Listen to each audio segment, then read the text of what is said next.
Hey, welcome to Journey Online. Thanks for watching today.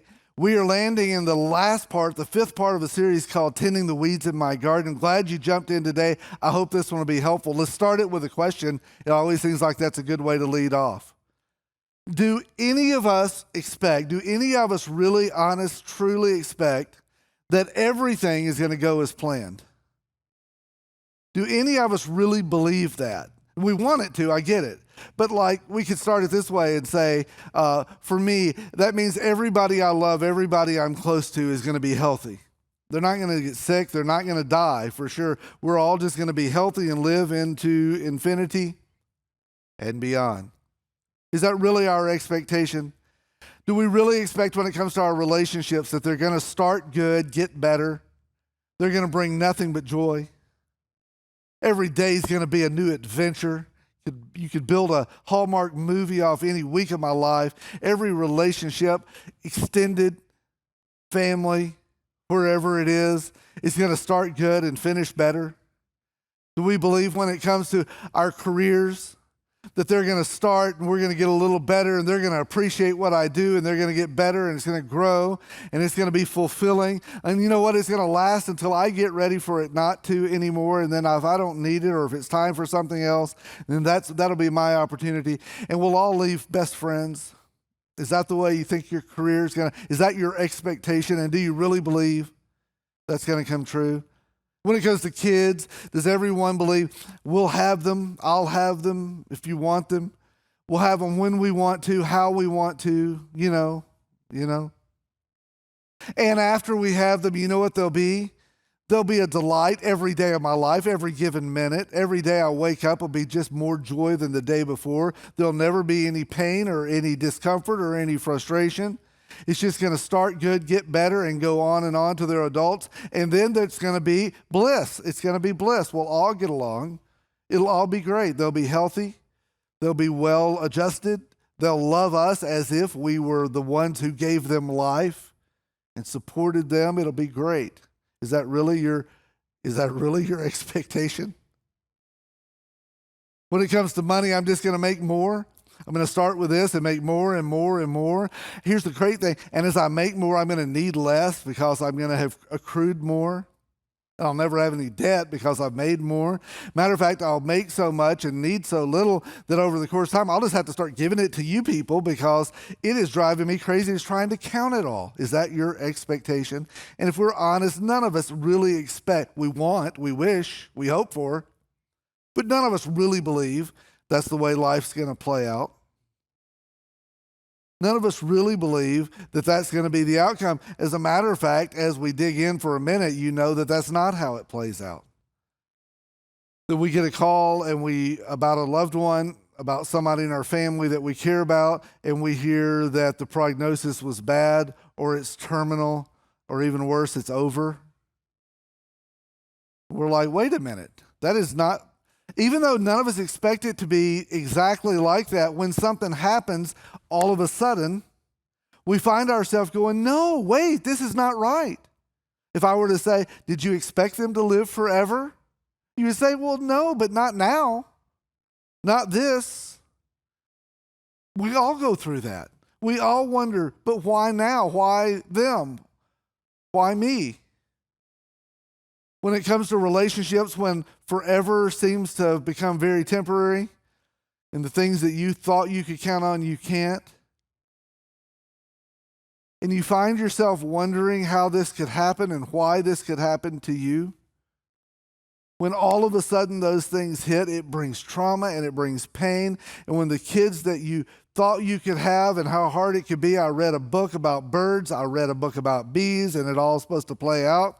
I felt like that might be the easiest part, and all of a sudden you can't, and you have fought with that year after year, and you've tried and invested, and you don't know what to do, and you don't understand why. And everybody's social media says, look at ours, and look at what they've done, and here's their 1 month birthday, and their 2 month, and their 37th month birthday, and you just go, I just wish we had a day. Or maybe you've been able to conceive, and then there's been this inability to carry full term and the pain that's come from that. Or maybe you've had kids, and to be honest, you love them and you care for them and you want nothing but good for them, but the truth is it's brought so much pain in your life. Or maybe you've invested and tried to care and they haven't cared very well back. That leaves scars in our soul and the fabric that makes us us, and our careers that sometimes end, and our finances that didn't go up and to the right and more and need less so I can give everybody else more. It hasn't played out that way for you. When your dreams that you had don't seem to be coming true. As a matter of fact, if you were to ask somebody, do you think I'd ever be here? You'd have said no, because I thought I knew where I was headed, and it's not playing out that way. All of those things lead us to the point. They lead us to our subject today. They lead us to this reality that we all get hurt going through these processes, and when life doesn't deliver what we expect, when we have trauma and when we feel beat up, when we feel the pain of life hit, it leads us to a point of grief. That's what I want to talk about today. I want to talk about the subject of grief. There's some things we need to learn about grief.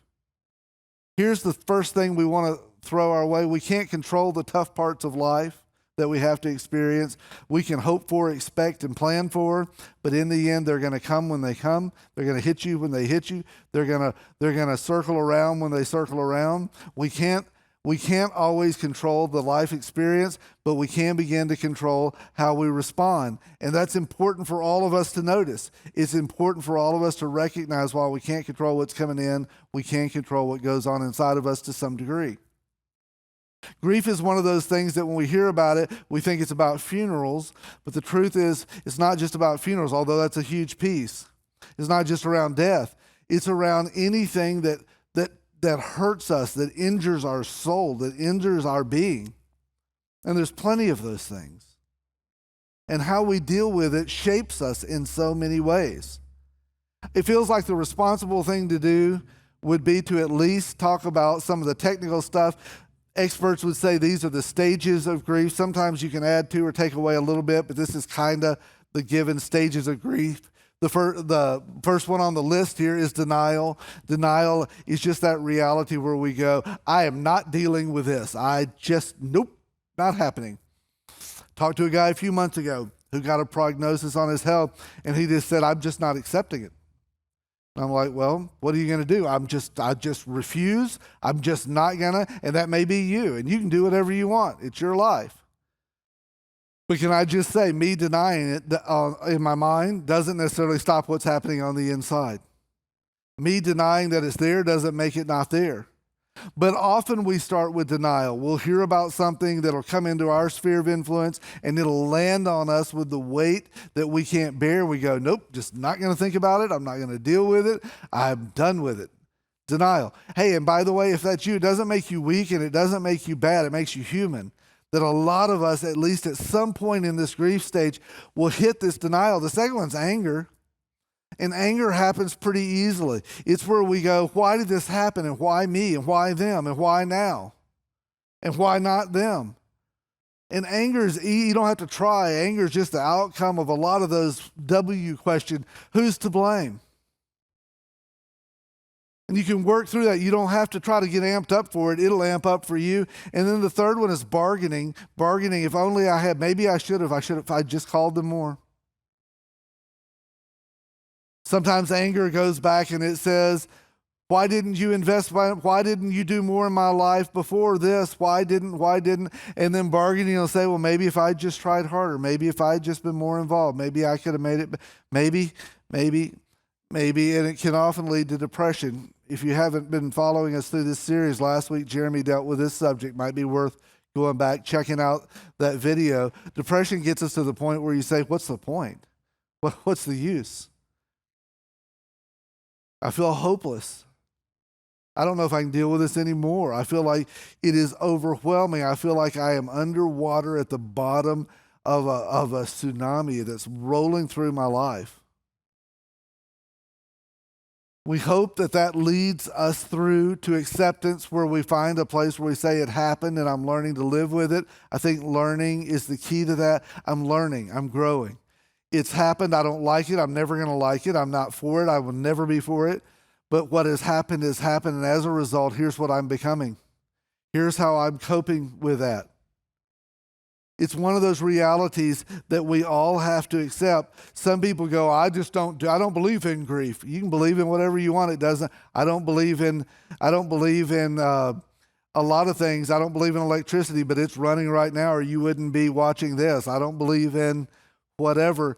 Listen, grief is a reality, and grief is not our enemy. Grief is our friend. You're not tougher because you don't deal with grief. To stuff it down and say, I'll never deal with it, hurts you and hurts the people around you. Doesn't make you tougher. It just makes you in denial. Let me just say this about these. This isn't an order.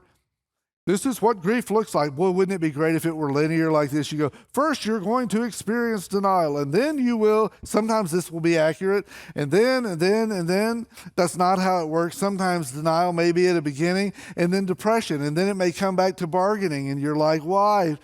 Wonder if I should have. And man, I just don't understand. And sometimes you're angry at people, and sometimes you're angry at yourself, and sometimes you're angry at God. They don't work that way. It's not just one straight line. And sometimes you'll deal with this and move past it, and you'll find yourself dealing with it again later. Great news, huh? I wish we could just say July 1st it begins, July 31st it ends, and it's the 5 stages, and here's what you do. I wish it were, but it's not. One more piece. Sometimes, even when you feel like you've kind of moved past it, there's a first anniversary, there's something going to pop up in your social media, there's somebody going to mention something, and it's going to bring you back to where you feel some of these things again. And can I just say, that doesn't make you weak, that doesn't make you wrong, it doesn't make you broken, it doesn't mean that you haven't moved forward. It just means you're human. And that's part of it. That's why understanding grief is so important. I started reading through the Bible a couple of weeks ago, just looking at all the people who dealt with grief in the Bible. Some who dealt with it well, some who dealt with it poorly. I finished up and I actually read through a passage trying to get to another passage. When I read through this, it's not specifically about grief, but man, does it point it out well. It's in Matthew chapter 8. It starts this way. Then Jesus, he got into a boat and started across the lake with his disciples. He's in a boat with a bunch of dudes who've been across this lake in a boat a lot of times before. Pretty seasoned people on this. And suddenly, that's a pretty key word. And by the way, grief is one of those things that usually has a suddenly. I was going along and everything was fine, and then fill in the blank. And then that call, that thing, that feeling, that situation. When suddenly a fierce storm struck the lake with the waves breaking into the boat. Waves breaking around the boat are one thing, waves breaking into the boat, that changes everything. And they were freaked out. As a matter of fact, the next verse says it this way. It gives us this one little added piece of information. It says, while they're going through all this, but Jesus was sleeping. That may not mean much to you, but for some people, that's your story right now. You're going through stuff and you feel like the waves are hitting and you're getting crushed. And you've been saying, hey, God, help, make them better, make them well, bring them back. Help me through. And what you feel like is nothing has changed. And you wonder sometimes, are you asleep at the wheel? And maybe you're a little bit angry and a little bit disillusioned, and maybe you're questioning a lot of things because it feels to you like Jesus is sleeping. Can I just tell you this? When somebody is sleeping and you're freaking out, it's frustrating. There's something going on in the house and there's a huge storm and you feel like the tornado is going to hit and somebody's just laying there snoring away. It's like, wake up and be freaked out with us. What's the matter with you? I think they were bothered because he wasn't helping, and I think they were bothered because he wasn't bothered. Well, they did the logical thing. They went and woke him up, and they were shouting at him, Lord, save us. We're going to drown. I think it's interesting. To their credit, they went to him. They knew the source for help, and they said, Lord. Lord recognizes him as God, as the one in charge, as the creator of the wind and the waves. They got that part right. Way to go, disciples. They went to him and said, Lord, but the second part doesn't make sense with the first part. Save us, we're going to drown. That part doesn't make as much sense because if you really believe he is the creator of the wind and the waves, and he's in the boat, then the boat ain't going down. See, that's the reality. If you're in the boat with him, the boat's not going down. They said Lord and recognized who he was. They had enough faith to recognize him as Lord, but the faith to recognize him as the one who would prevail was two different things. And they were freaked out and they were afraid. And as a result, he did the logical thing. He responded. And he said, why are you afraid? Sometimes when the Bible asks questions or people in the Bible hear a question we assume nobody answered, I think they were all answering, whether out loud or to themselves. Why are we afraid? Oh, I don't know. Could it be the storm? Could it be the 60-mile-an-hour wind? Could it be, have you noticed that we're robed deep in water? Could it be that tropical storm blow us away is hitting right now and we are all trying to survive, by the way, while you're sleeping? Why are we afraid? How about that? How about we got up today and expected to get from this side to that side, and now we're expecting to see the downside, and we don't like that option? How about that? How about the fact that we thought if you were in the boat, we wouldn't go through this stuff, and now we're going through it, and you're asleep? How about that? Why are you afraid? And he responded to them, and he said, you have so little faith. The good news is he didn't say they don't have any faith. He recognized something, that there's a difference in faith to recognize him as God. And then there's a more mature faith that puts all those things in perspective. It says that with him if I'm in his boat, if he's in the boat with me, that whatever the storm is, it's small in comparison to him. That takes a different level of faith. It's all faith. As a matter of fact, we all have to learn this, that faith is different. Their maturity of faith was enough to recognize him for who he was, but not to trust him for what he would do. So they did the only thing they could do is they just called out and hoped for the best. We would say it this way, faith is the faith that they hadn't matured enough in. It's confident trust in who he is, regardless of the circumstances. It is recognizing, instead of seeing what is around you, to first put your focus on who. The who before the what. That is the key to recognizing and being mature in our faith. And he wasn't beating him up saying, you stupid little small faith punks. He wasn't saying that. He was saying your faith is, he's not just saying it's a little, he's saying it needs to grow. Which, by the way, is why he walked around with them.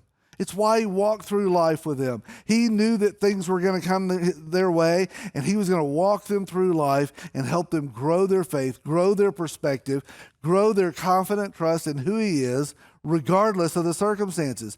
Trust in him for who he is one thing, but then add circumstances, and it's always different. It tests our faith.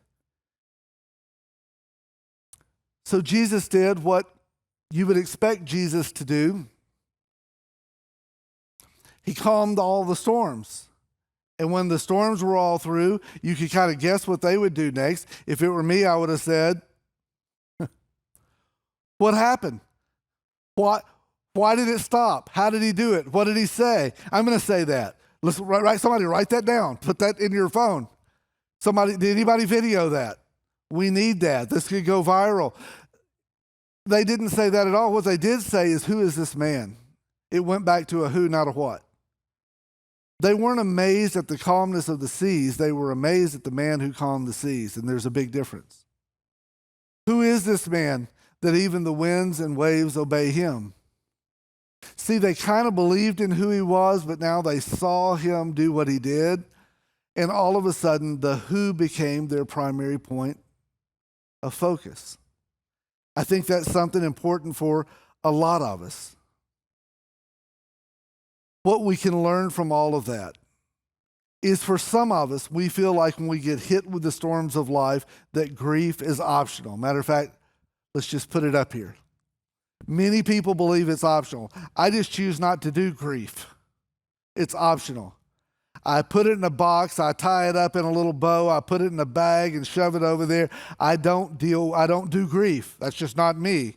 That feels weak to me. That feels all touchy-feely to me. And can I just say, we all deal with grief. You just may not deal with it well. And grief is not optional. Grief is going to come whether the way you deal with it is to shove it down inside. until it eventually affects everybody and affects you. Or you may choose to deal with it another way. One of the problems with not dealing with grief, anytime trauma or difficulty or pain hits our life, often if we don't deal with it, it stops us from becoming, it stops us from developing beyond that. I was a youth pastor a bunch of years ago, and I had a young lady in my youth group, and she had been really abused. She was 13, 14, and it started when she was probably 8 or 9 years old. And physically now, she's grown. She's 15, 16, 17. Physically, she looks like somebody that age. If you heard her talk or saw her from a distance, you would say that. But when you watched her emotionally and you watched the way she dealt with life, she had really been stuck from back in those days of early trauma, and all she had done is endure. She had just survived. But you realize she stopped moving in those areas of life. She had stopped growing and becoming and maturing. So when things came her way, she often reacted like the kid, not like the maturing teen. When we don't deal with it, it often stops us from becoming what we were made to become. It stops us from growing. It stops us from maturing. For many, grief seems optional, but the truth is, for everyone, grief is necessary. It's not a good thing or a bad thing. It's a necessary thing. Grief is necessary for us to keep moving forward. It's necessary for us to walk through this difficulty and benefit from it in some way, so that whenever we're hit again, we have capacity to deal with something again. It's a necessary thing. Let me just give you a couple more thoughts on grief, then we'll move on. Grief is not just something, it's not something you finish, it's something you walk through. The goal of grief is not to be through, it's a journey. It's not a, where's the finish line? Good, get me there. Grief is not something you finish, it's something that you walk through. And Jesus doesn't just meet you at the finish line. He walks through it with you, just like the disciples in the boat. He went through the storm with them, and in the end, they came out on the other side. That is what grief does. It is a journey through, not just a destination where we arrive. Let me give you one more. Grief is where loss loses its grip. Loss hurts, loss overwhelms, loss of dreams, loss of career, loss of hope, loss of people we love, loss of innocence. Loss is overwhelming, and loss can, over time, not dealt with, control our life. We become a little caricature of what we were supposed to be because loss so dominates. If we don't deal with grief in a healthy way, then grief will attach itself and control our life. Grief is where loss loses its grip. When we walk through grief in a healthy way, loss no longer has a grip on me. I think this is true. I think it's why the Bible says, "Oh death, where is your sting? Oh grave, where is your victory?" Because it is not, because in Christ we can grieve like people who don't have hope. We can grieve differently than people who don't have hope. And as a result, loss loses its grip on us. That my story won't be, my mom was, my dad was, then that happened, and then they, and then that. Some people, when you talk to them, that really is their story. The reason I am the way I am is because of that. And listen, it's understandable and it's painful. Loss doesn't have to have a grip on us forever. If we were to look at the guys in the boat, here's what they learned. They learned to grieve their losses. Here's how they dealt with it in one moment. Here's how we deal with it over time. First, admitting their hurt. Recognizing this is bigger than me. Call it for what it is. Sometimes the right answer would be, what is it in that death? What did I lose? The obvious answer is my mom, my dad, Uncle Bob, my daughter, or my son. It's more than that. What else did you lose? I lost dreams of what that was going to be like. I've got a friend who was hit with an automobile, a drunk driver hit them and ended a career. Do you think there wasn't grief going through that process? Do you think there wasn't questioning and anger and disillusionment and all the things that go through with grief. Because it wasn't what was lost, the ability to walk like I used to walk. It's not just what was lost, the vehicle I was in. What was lost was my next steps in my career, but it's bigger than that. It was someday I felt like that career was going to take me to this and that, and someday we were going to do those. I lost some of my dreams. I lost some of my identity. I lost some of the things that I felt like made me who I was. You get what I'm saying? Name it. Admit the hurt. What did I lose? What am I losing? The reason this hurts so bad is what I'm losing right now is my hope that in the future, this is where we're going to end up. I always saw me and her or me and him together. And I saw us someday sitting with them and doing that. And now we've got these awkward homes at different places on Christmas. There's more than just the thing. There's a lot of things below the things. The second one is process through the feelings. They processed through their feelings. They said, we're afraid. Hey, we're freaking out. Help, we're going to sing. Sometimes processing through and go, listen, I am angry. When you tell God you're angry, it doesn't make him angry. Matter of fact, it probably brings a smile to God's face because you're taking your anger to the place where anger can be helped. Most of the time, we take our anger out on people who can't help our anger. When you say I'm disillusioned, when you say I'm in denial, when you say I just don't understand and I'm bargaining, why not, and could I have, and all of that, admit that to God, take it to him, and just process through those feelings and then turn your focus from the what to the who. If you spend the rest of your life saying, why did this happen? You're never going to find the answer. Or you're going to find an answer, but it won't be the answer, it'll be your answer. Well, I think the reason God let Mom die was this. Well, you may be right, but that's not it. That's not the whole story. It's a broken world and broken things happen, and it's obvious. We're in a sinful world where all kinds of catastrophe happens because it is. The answer to your whys are never going to be completely found because it's not that simple. But if you can turn your focus from the what to the who, there's healing in the who. Feels like there ought to be a Horton in there somewhere as well. But there is comfort and there is healing that comes from putting our eyes on the who. Unfortunately, the disciples kind of learned this, and it was all great. But then if you want to know the truth, it didn't stick. They saw this, and in this moment, they had this who is this man moment, and they recognized and went, oh my God, literally. But then more stuff happened, and that's what happens with a lot of us. I think their faith took a step forward, but it had more steps forward to go, because if you could just go maybe 24 months later after this-ish, they arrested Jesus. They held a mock trial. These disciples were put in really awkward places. They crucified Jesus, and then we found, what they decided to do? They decided to hide.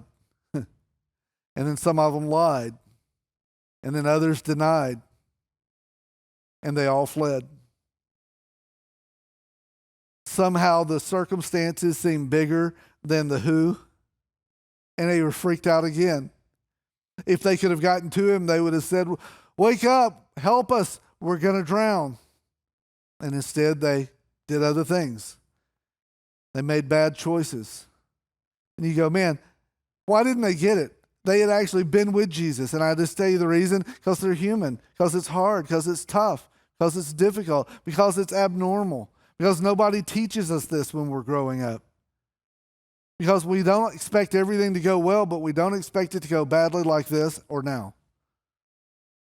This wasn't in their plans, and they didn't know what to do. And so they did what they did without God. They ran away. Then Jesus was put in a tomb, and he rose, and they saw a guy who had risen from the dead. And that changed a lot of things. That changed everything for them. And when they did, they finally got it. Here's the perspective. It's not just we have faith that he is who he says he is, but we have faith that he can do what he says he'll do. They lost their fear for death. As a matter of fact, they became leaders. They became public. Instead of running away, now they confronted those who ran away. Instead of running from those who could hurt them, they went toward the ones. They're like our firefighters or police or something like that. They ran toward the problem sometimes. They said, we're not going to run away from it because we trust so much that he is who he says he is and that he'll do what he says he'll do, even to the point that all but one of those guys that were in the boat, all but one of those gave their life as a martyr because they would not for a second consider proclaiming him as anything less than their Lord. They got it. For us, we can look at this. 2 Corinthians 1:4 says he comforts us in all our troubles. And he does it so that we can comfort others. And that's what they did. What they did is they learned from what they went through, and they didn't get it all right. As a matter of fact, they went through it again and got it worse.